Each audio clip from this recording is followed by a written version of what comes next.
Ratusan pedagang pasar tradisional Rengas Dengklok di Karawang, Jawa Barat terlibat kericuhan dengan petugas Satpol PP. Ya, upaya eksekusi lahan di jalur Trans Sulawesi, Kabupaten Goa, Sulawesi Selatan juga berakhir ricuh. Massa tergugat terlibat baku hantam dengan sejumlah orang yang diduga dari pihak penggugat.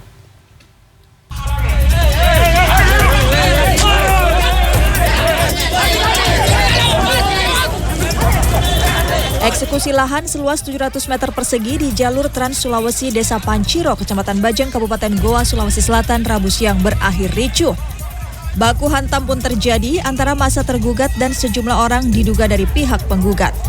Sementara seorang nenek harus ditenangkan oleh polisi dan anggota TNI lantaran melawan dengan cara menyiram kotoran manusia kepada sejumlah warga yang dianggap preman pihak penggugat.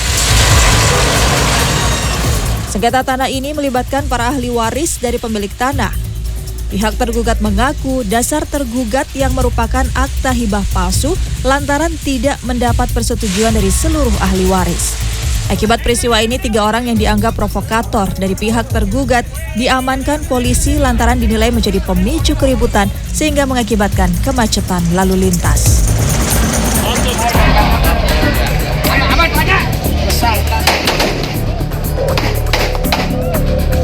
Upaya relokasi pedagang pasar tradisional Rengas Dengklok pada Rabu siang juga diwarnai kericuhan. Menolak lapak dagangnya dipindahkan ke Pasar Baru Proklamasi, ratusan pedagang pasar nekat memblokade jalan keluar masuk pasar. Sehingga petugas Satpol PP Kabupaten Karawang yang hendak melakukan relokasi maupun warga yang hendak berbelanja tidak bisa masuk ke dalam pasar. Sempat terjadi ketegangan antara petugas dengan ratusan pedagang hingga nyaris baku hantam. Pedagang menilai fasilitas Pasar Baru Proklamasi belum memadai, baik ketersediaan listrik dan air bersih. Selain itu, pedagang juga mengeluhkan mahalnya lapak kios di Pasar Baru Proklamasi. Mengantisipasi jatuhnya korban, petugas Satpol PP untuk sementara menarik diri dan nantinya akan diadakan mediasi untuk mendapatkan kesepakatan antara kedua belah pihak. Tim Liputan CNN Indonesia. Asap tebal menyelimuti hunian bertingkat di kawasan Kalibata, Pancoran, Jakarta Selatan. Diduga asap disebabkan oleh salah satu kios yang terbakar. Kebakaran juga melanda pasar induk Masomba di Kota Palu hingga menghanguskan sejumlah kios pedagang.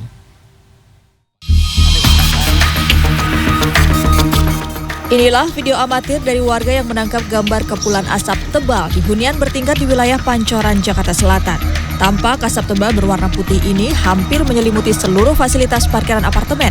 Warga di dekat lokasi kebakaran mengatakan penyebab kebakaran akibat terbakarnya sebuah kios di dalam area hunian. Tidak ada korban jiwa dalam peristiwa ini dan kebakaran bisa ditangani oleh pengelola apartemen. Kelar api itu. Berarti nggak sempat merembet ya, Pak?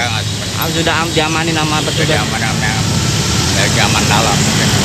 Sempat pada panik nggak pada keluar gitu? Enggak sih, nggak terlalu panik banget sih. Nggak terlalu panik banget. Puluhan kios penjual pakaian bekas rata dengan tanah akibat kebakaran di Pasar Induk Masomba di Kecamatan Palu Selatan, Kota Palu, Sulawesi Tengah, Rabu malam.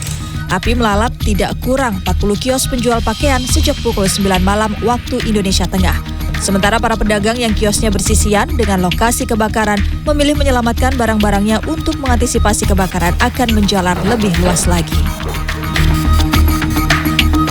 5 unit mobil pemadam kebakaran diturunkan untuk memadamkan api yang terlanjur menjalar di sejumlah bangunan dan pihak kepolisian belum mengumumkan penyebab kebakaran. Tim Liputan CNN Indonesia.